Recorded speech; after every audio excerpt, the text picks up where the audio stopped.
These fastballs coming at you. I know, I'm teasing. No, I'm happy to be with you. Thanks for having me. Thanks for having me. I want to start with last night's debate. On that debate stage, and actually throughout this campaign, President Trump has lobbed false accusation after false accusation about your son, Hunter, for doing things that we know for a fact that Donald Trump's children have been doing, profiting from the presidency. Yet, both last night and throughout this campaign, you have not brought up his children's activities. And I assume that that's a specific decision. I'm curious why you've made it. It's a specific decision, and I just think it's crass. I mean, I've never thought it was, look, I'm running against Donald Trump, not his children. And the American people want to hear about their families, not about Trump's family or my family. Although I'm very proud of my family. I think, but I just think it's just not how I was raised. It's that basic. It's Donald Trump. So also in the debate, Trump seemed to think he had a kind of gotcha moment there at the end when you talked about transitioning away from oil and fossil fuels, even though ending subsidies for those industries is very popular. And he really wishes you'd say you'd ban fracking, even though you haven't. At the same time, you've set these ambitious climate goals as part of your plan, and a lot of polling shows that climate change is the #1 issue among young people, particularly among young people deciding whether or not to vote. What is your message to those young people who are passionate about this issue, but skeptical that they can count on you or really any politician to actually deliver and take this issue with the urgency it demands? It's the #1 issue facing humanity. And it's the #1 issue for me. And all the way back in the 80s, I'm the first person ever to lay out the need to deal with global warming. And back in those, and PolitiFact said, check it out, it was a game changer. But it's just the way in which this campaign had been run from the beginning about me in the primaries that it just never got traction. Look, climate change is the existential threat to humanity. The existential threat to humanity. Unchecked, it is going to actually bake this planet. This is not hyperbole, it's real. And we have a moral obligation. There's not many things. Dan and I worked together a long time. You don't hear me often invoke a moral obligation. We have a moral obligation, not just to young people, we have a moral obligation to everyone. Look what's happening right now. You just look around the United States of America. Forests are burning at a rate larger than Connecticut and Rhode Island combined being lost. People are losing their homes, their lives. In the middle of the country, we're in a situation where you have 100-year floods occurring every several years, wiping out entire counties and doing great damage. And by the way, as Dan, you may remember, the first thing that Barack and I were told about when we went over to, over to the Defense Department, they said the greatest security threat America faces is climate change. Because what's going to happen is you can see massive movements of populations fighting over land, fighting over the ability to live. And it is an existential threat. And so I just think, but it also presents an enormous opportunity. It's a bizarre, we're one of the few countries in the world that's always been able to take things that are serious problems and turn them into opportunities. It's also the vehicle by which we can not only save the planet, but we can generate such economic growth and lead the world. But we have two problems. One, we have an internal problem in the United States. What are we going to do? We make up 15% of the problem, but we're in a position where the rest of the 85% of the world is responsible for the rest. We can go net neutral in terms of carbon tomorrow, and we're still going to have our shores flooded. We're still going to have these terrific hurricanes. The polar caps are going to continue to melt. We're going to have hurricanes and storms and they're going to increase. And so we have to do two things. We need a president who can lead the world. And that's why I was so deeply involved in setting up the existence of the Paris Climate Accord, as well as do the things we have to do and can do. And the last point I'll make, I'll pay up any detail you'd like me to, but the last point I'd make is that, the way we have to do this is we cannot discount the concerns of people, what it means to their well-being, not only in the future and now, but what about how they make a living? That's why I'm the first person I'm aware of that went to every major labor union in the country and got them to sign on to my climate change plan, which is extensive. We're going to get to zero net emissions for the production of electricity by 2035. And it's going to create millions of jobs. But we got to let people, we can't be cavalier about the impact it's going to have and how we're going to transition to do all this. But I just think it's a gigantic opportunity to create really good jobs. What do you see as the relationship you're going to have? So a lot of climate activists, have said basically we have to do everything we can to get Joe Biden in office. It's an existential threat. And then their plan is they're going to put a ton of pressure on you to make sure that you really deliver on solutions around climate change. What do you expect to be I'm going to put pressure on them. I'm going to put pressure on them to live up to what this cause they talk about. And it starts off with voting. It starts off with volunteering. It starts off with making sure that they're organizing and they're taking care to make sure that people on the fence line communities get taken care of. Make sure the priorities are set so we're in a situation where people who are hurt the most get help the quickest. You know, I understand the sense, but the fact is that, look, the first thing we're going to do is make sure that we use the ability we have now, and I will as president, to do away with 100 changes in executive orders he's put forward to do everything from allow more methane to seep into the atmosphere, allow to pollute rivers, a whole range of things. We can do that very, very quickly. But it's also going to require us to make sure that we deal with what we have to do now. For example, we should, as you guys know, because you both worked in administrations, that the President of the United States has control over $600 billion in assigning federal contracts. Everything from one of the largest auto fleets and trucking fleets in the world to infrastructure. As Dan will remember, when the President asked me to make sure we got the Recovery Act and $800 billion was going to be distributed to keep us from going into a depression, he gave me the authority to run that from beginning to end. And what we did was we were able to invest in bringing down the cost of renewable energy to compete with coal, gas, and oil. And so now you see what's happening. It's becoming a fait accompli. No one's going to build another oil or gas-fired electric plant. They're going to build one that is fired by renewable energy. We have to invest billions of dollars in making sure that we're able to transmit over our lines. You may remember, Dan, when we sat in those office buildings in the interregnum period there, and we thought we could just make sure we could transfer this renewable energy across the country. Remember we had that big map up and we showed where all the high tension wires were going to go? Well, guess the smart what? grid, that's right. Exactly right. But what happened? What happened was not in my neighborhood.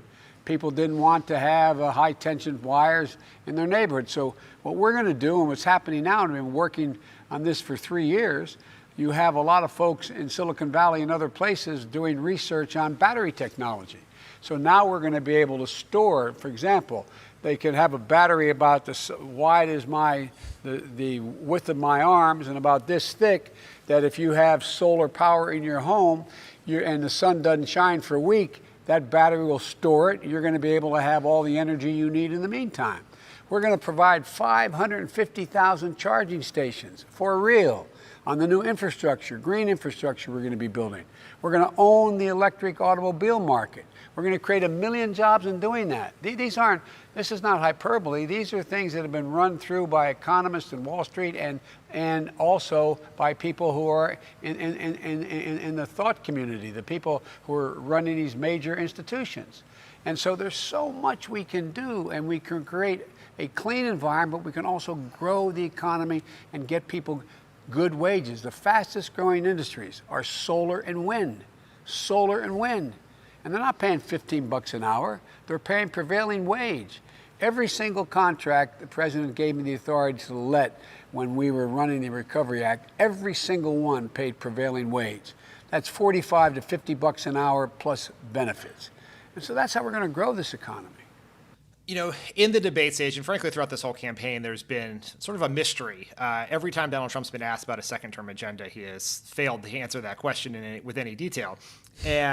But in just the last hour here, the Republican Party tweeted out his second-term agenda. So I'm going to read that to you. I'd be happy to hear it. Yes. Item number 1, establish a permanent manned presence on the moon. Item number 2, send the first manned mission to Mars. Item number 3, build the world's greatest infrastructure system. And item number 4, establish national high-speed wireless internet network. Now, I will not ask you to respond to that absurdity if you do not want to, but what would sort of be your version of that tweet? What are the 3 or 4 things that are at the top of Joe Biden's first-term agenda? Get control of the virus. Get control of coronavirus. Without that, nothing else is going to work very well. Number 1. Number 2, invest in the community in real infrastructure. He's been promising to invest in infrastructure in 17, 18, 19, 20. He hasn't done a single solitary thing. So we're going to invest in generating economic growth in the United States by making it and buying it in America, made in America. He is exporting jobs overseas. The first thing we're going to have to do in order to compete internationally, is we're going to have to compete. We used to invest a little over 2.6% of our GDP in research and science. It's now down to 0.6%. We're going to invest in science and technology. We're going to make sure that we can compete with the rest of the world and lead the rest of the world. We have the greatest institute. Look, everybody, we have more great research universities in the United States of America than every other research university in the entire rest of the world combined. And the good news is the people own them. They are not private institutions. Los Alamos is owned by a university. It is a university. The people own these systems.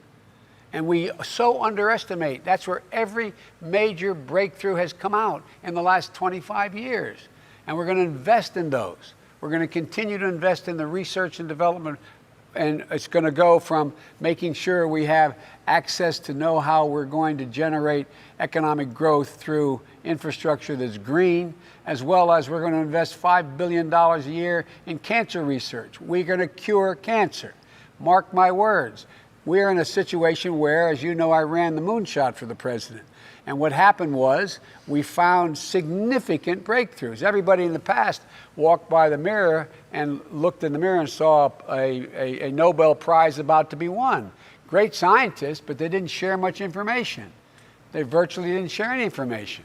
Well, that's all changing now. It's changing drastically. And we're going to have to invest in dealing with the things that affect the mental, physical, and environmental health of the country.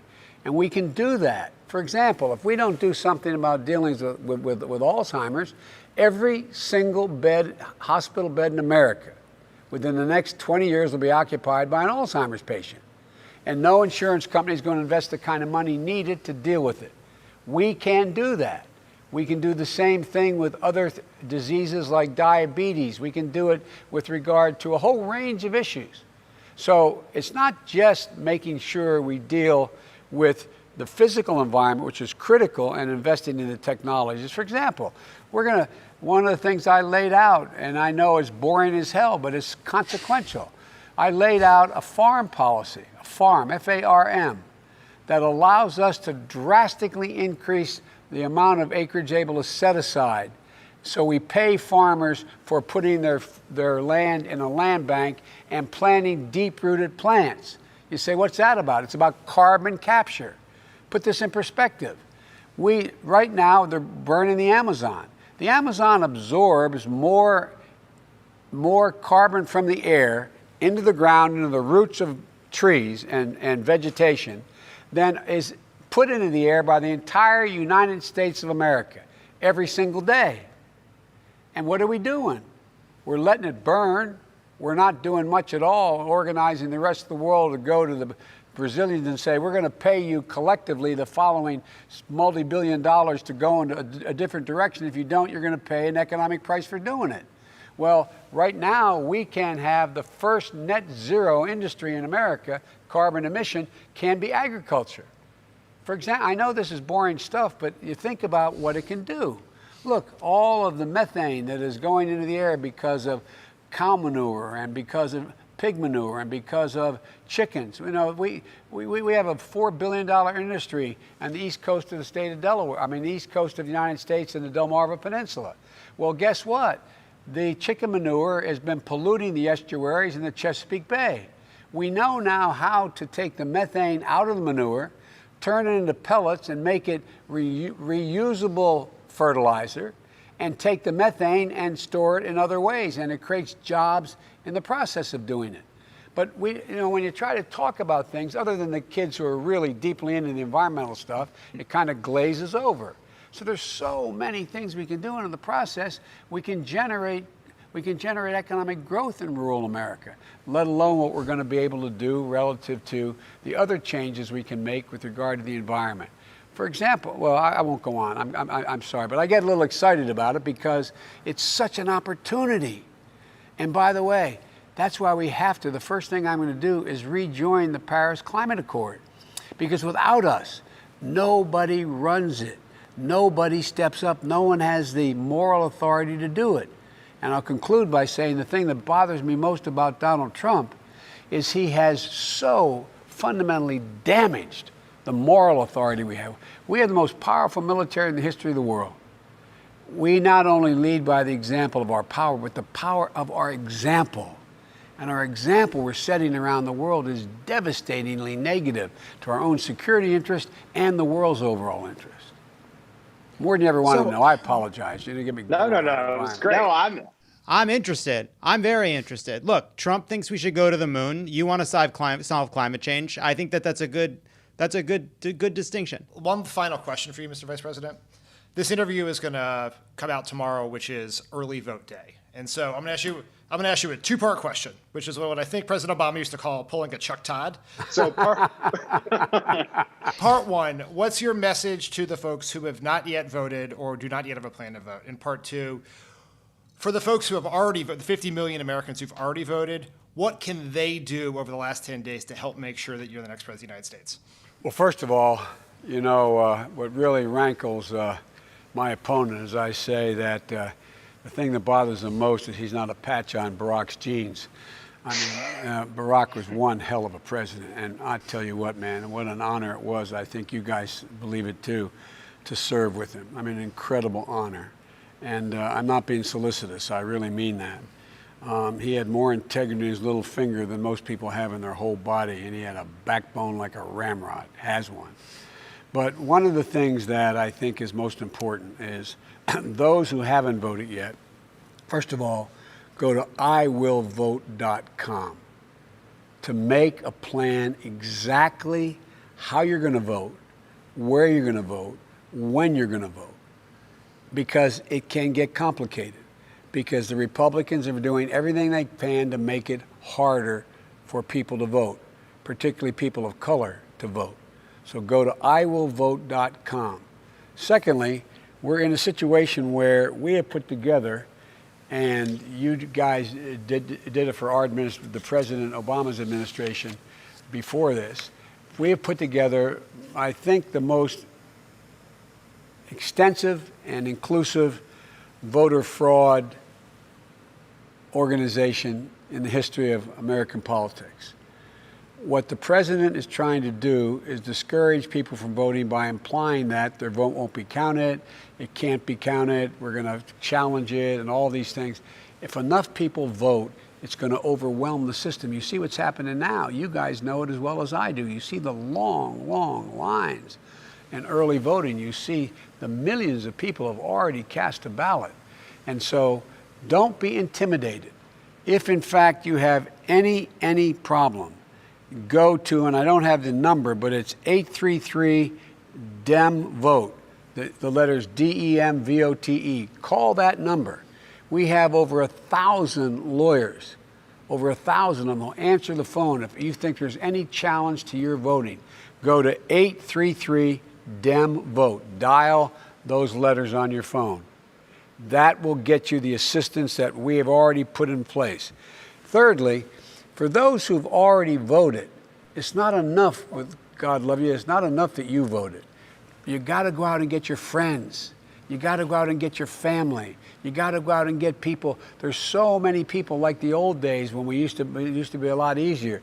There's so many people when were able to knock on doors and know Mrs. Smith didn't have a vehicle, that you drive her to the poll, or to polls. You make sure that you get your friends, your family. Because look, you know, as John Lewis said before he passed away, it's really, you have a sacred right and it's a sacred obligation to vote, particularly young people. You're the ones who, if 18 to 25 years old vote in the same percentage that the rest of the population voted in 2016, we know what would happen? We would have had 5.2 million more people voting. You can own the election. You can own the outcome. It really, really, really, really, really matters. And make the case to your friends. Make your case to your friends that they can't complain if they don't vote.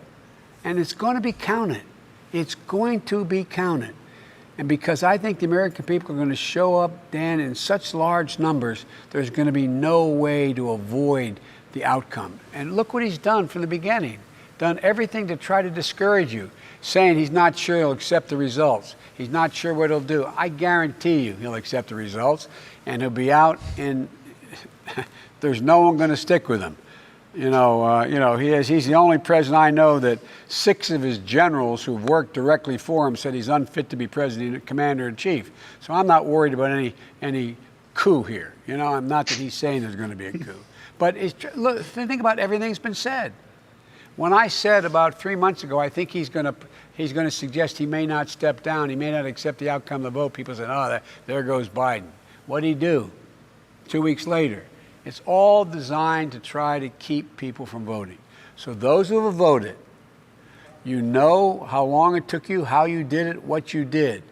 Go to, particularly if you have, grandparents or older folks in your neighborhood and they have an absentee ballot. Show them it matters how they fill it out. It's complicated, some of it. They haven't made it easier for people in many states. And by the way, that's why we challenged it may not hold up in Pennsylvania if the Supreme Court were to change it, but now they've allowed the counting, if it's postmarked, it can be counted for all the way for the next several days, which it should be. Well, you have in Texas the governor having these drop boxes, one in a county. Some of the counties are as big as my state almost, literally. And the idea there's one drop box? And so we're going to have enough people out there policing it, watching it, making sure. Do not be intimidated, but go out and help those who you know are going to have physical difficulty getting to a polling place or may need help on how to get done what they need to get done to vote. iwillvote.com will tell you exactly where you can vote, where you live, what circumstances are available to you, and vote early. Vote early. But by the way, I particularly one of the things we did, you guys' generation has stepped up. One of the things you may recall that I started arguing for is the need for significantly more young poll workers. Well, thousands of you have showed up. Thousands of you have showed up. Because of COVID, older people who traditionally are the poll watchers and make sure everything's squared away, they're afraid to show up because they're dying. Or they're getting COVID, many of them. They're worried about it. They're seeing what's happening to their friends. And so what's happening is this election is a generational election. This is this generation's opportunity, not a joke, to take back our democracy. It literally, my word as a Biden, is at stake. Our democracy is at stake. And I have to admit to you, I always heard that. I was a history and political science major in college. I've been involved in public life my whole adult life. But I never really believed it, that it was really, every generation has to earn it. Well, guess what? It's in jeopardy, man. It's in jeopardy. Do not be intimidated. Do not be intimidated. And whether you vote for me or against me, vote, vote, vote. There's not a single thing we can't do when the American people stand together. And that's not hyperbole, I mean it. There's nothing beyond our capability. On that note, Vice President Joe Biden, thank you so much for your time. Good luck in the last 10 days. Let's go win this thing. I'm going to give it hell. Win it. Thank you very much. By the way, you guys have such an enormous following, not only with my children, my grown children, but my 5 grandchildren who range in age from 27 to 14. Or no, that's not true, 16. She'd be very upset. I said 14. But all kidding aside, you're really reaching out and you touch people because you talk, you talk plainly to people. And it matters. It really matters. Anyway, thanks. Looking forward to seeing you guys in person. Yeah, thank you, Yeah, sir. well, thank you. Thank you very much.